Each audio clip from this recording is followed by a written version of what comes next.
Dubartii gara jabeettii ilmisee hojjettu mana seetii akka gudeedu goote. Shinti beete keessatti achumatti na gudeedee na biraa ba'e. Baajoo sagalin deema. Sagal mulumu. Jawaar galee Finfinneetti.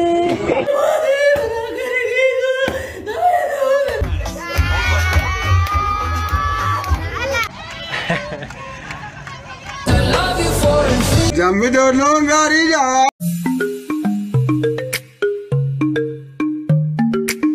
Akkam jirtu hordoftoota kiyya bakka jirtan nageenya sana qabu jecha arras viidiyoo biraatti godhatti deemnee jirra. Viidiyoo kanatti akka bohaartan akka gammaddan abdii guddaan sirraa qaba. Namoonni chaanalii kanaaf haaraa ta'uu jiraatan subscribe gochuun dagatina mallattoo notification illee tuquun dagatina siin jechuu barbaada. Yaada yoo qabaatan comment barreessaa haga dhumaatti nadaa.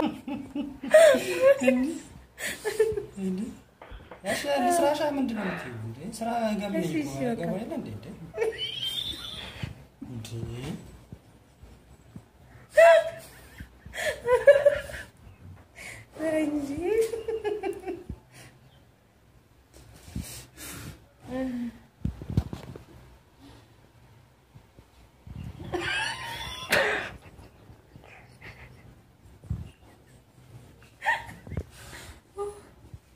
مساجنا انت الولا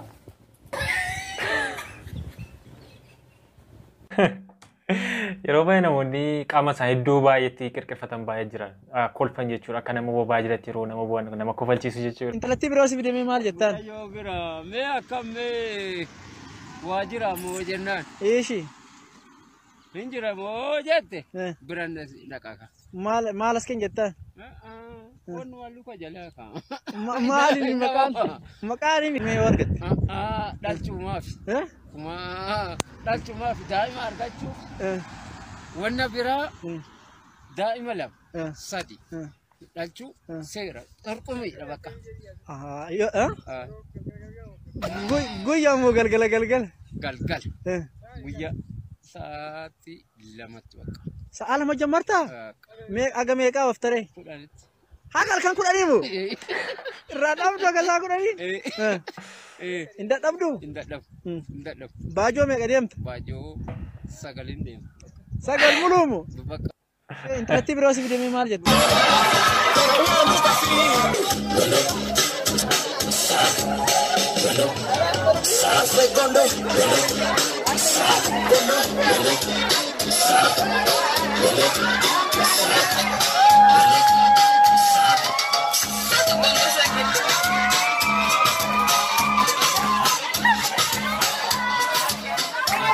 Kanam akka sirbite xinnummaa kanatti booddee gaafa guddattu akka seentaatu rabba beeku.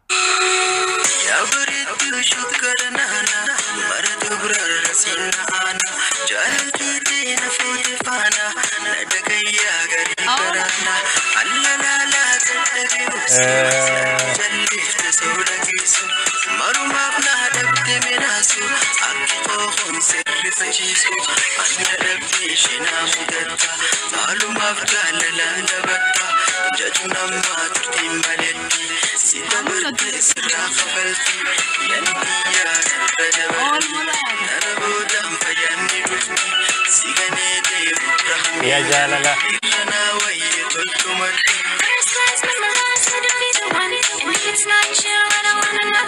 Falmatalamni goka birbir sakoro lugan serarran darbu darbera faridoro yomat gene qalditti juwar gale Finfinneetti yaradara fadda facane galata juwar iradachane Kabrazir bine Umar gudi ifide katantanya sagali malal budena te walin kabani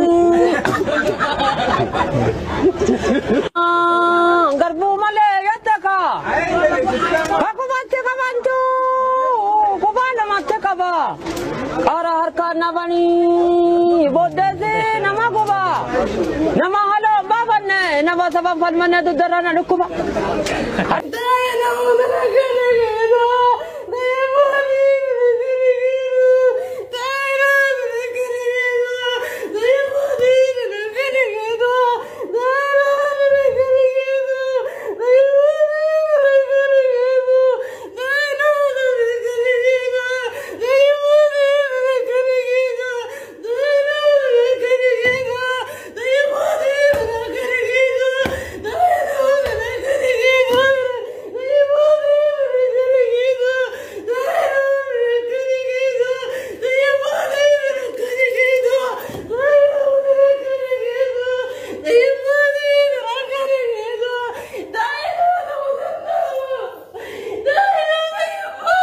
maal akka isheen taatu hin beeku malee dhugama see bu'aa jirti garuu.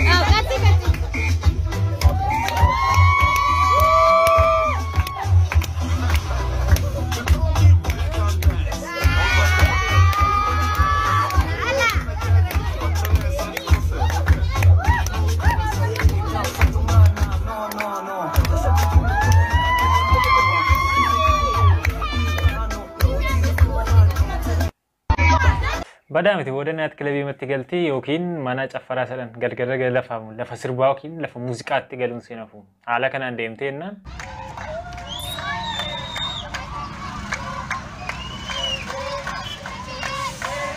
Hattuudha yoo isinitti argamaa jiraate reettee ateetii ergaa kan inni qabamu.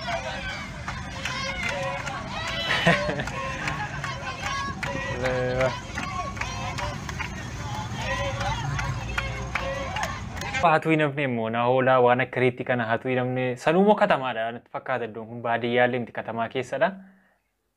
Qaanii guddaa yeroo keessi baachisanii deeman nulfaata baay'ee. Dubartii gara jabeettii ilmisee hojjettuu mana seetii akka gudeedu goote daawwadhaa. Hattuu bulchiinsa magaalaa Mojoo ganda Duwwaa 2 bakka addaa Dibooraa jedhamutti mana kireeffachuun kan jiraatan himatamtuu tokkoffaan Aadde Gannat yookaan Jiituu Fallaqa ijoollee dubaraa umriin isaanii waggaa 18 gadi ta'e 4 hojjettuu manaa godhachuuf miindaa birrii 700 kaffaluuf walii galanii fudhatanii galu. Haa ta'u malee Aadde Gannat guyyaa fudhatanii galanii eegalee yakkoota gara jabeenyummaa fi xiinsammuu namaa huban isaanirraan gahu miidhamtoonni kunneenii fi qorattoonni yakkaa magaalaa Mojoo dhugoomaniiru. Guyyaa guyyaan dharafti hin qabnu. Akka nu hin baane barri nutti qollofti keessan. Harka kiyya duubatti na hiite ammallee qaama kiyya kasaaraatii fi ijatti mixmixaan anaayi. Gara galii ciisinaan jettee duudannarra deemtee jirti. Boota isiin narra deemte sanitti achumatti fincaanii fi fuudhanii jira. Akka tasaa ta'ee alatti nagattee deemte gibbii keessatti utaalee ba'ee axiraraan. Isiin odomaa ciistee taphaajiin ilaaltu ilmi isii qulfii irraa fuudhee banee shintibeetii keessatti natti seenee shintibeetii keessatti achumatti na gudeedee na biraa ba'e. Ilmi isii dhiiga muree jennaan harka muree jennaan dhiiga isii san na obaas. Dhiiga isii san hanga jee yoo ani ha'aa ol jee jennaan immoo na gubbaa abattee saayikila wanni gamada saayikilaatiin na garafte. Gandaa keessatti fincaan ofii fincooftee fincaan ofii san dhugaan jette nu ganda san keessa gadi jennee fincaan isii san uun. Yeroo dubartoota gara jabeeyyii baay'eetu jiru namni tokko darbee baay'ee gara jabeenyummaa isa dhumaara namoota gaan baay'eetu. Ni hammuu kana nama akka saatiitti garaa jabaata. Haala mijeessuun dirqiin gudeechisuu qaama isaanii albeen muruu reebicha hamaa shiboon irratti raawwachuu fincaan obaasuu fi gochoota suukanneessoo miidhamtoota kunneen irraan geessisuu ishee ragaa abbaa alangaa magaalaa Mojootiin mirkanaa'eera. Himatamaan lammaffaan ilma Aadde Gannat Naatinaa'el Ballaxee. Gurbaa kana argitanii gaa. Amma yoo haadhillee sammuu dhabdee yaaduu dhabdee gurbaan guffaa yaaduu hin danda'u. Akkamitti? Haala haati isaa mijeessiteefitti gargaaramuun ijoollee dubaraa kanneen haala suukanneessaan gudeeduu fi reebicha hamaa irraan gahaa turuu qorattuun yakkaa magaalaa Mojoo Inspeektar Walaansaa Tsigee himaniiru. Himatamaa sadaffaan abbaa warraa Aadde Gannat kan ta'e obbo Addisuu Jooteeti. Himatamaan kunis dubartoota kunneen irratti miidhaa wal fakkaatu ijoollee kunneen irratti raawwachuun mirkanaa'eera. Abbaan alangaa magaalattiis ragaa qindaa'aa qorattoonni poolisii dhiyeessaniif bu'uura godhachuun mana murtii aanaa Lumeetti himatamtoota kunneen irratti himannaa dhiyeesseera. Manni murtii aanaa Lumees ragaa namaa fi abbaan alangaa dhiyeesse qulqulleeffachuun dhaddacha gaafa Duwwaa 7/10 bara 2010 ooleen adabeera. Kanatu murtii du'aatiin adabamanii seera qabeessa natti fakkaata. Amma ajjeesan immoo yeroo caala gara jabeenyi nama ajjeesoo yakkeessiin guyyaa guyyaan gocha gara jabeenyummaa nama irratti raawwachaa ooluurra.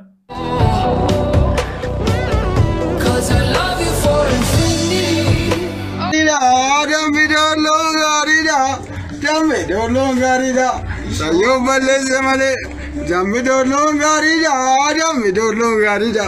Saya balik semale, nitin abba garida, nitin abba garida. Sanyo balik semale. Hordoftoota kiyya viidiyoon sitti qabadde kana fakkaata akkatti bohaartan akkatti gammaddan abdii guddaan sirraa qaba. Yeroo biraa viidiyoo biraatiin hanga walitti deebinutti namoonni haga hundaatu subscribe godhanii daawwachaa jirtan subscribe godhaan sinii jechuu barbaada. Yeroo biraa viidiyoo biraatiin walitti deebina nagaan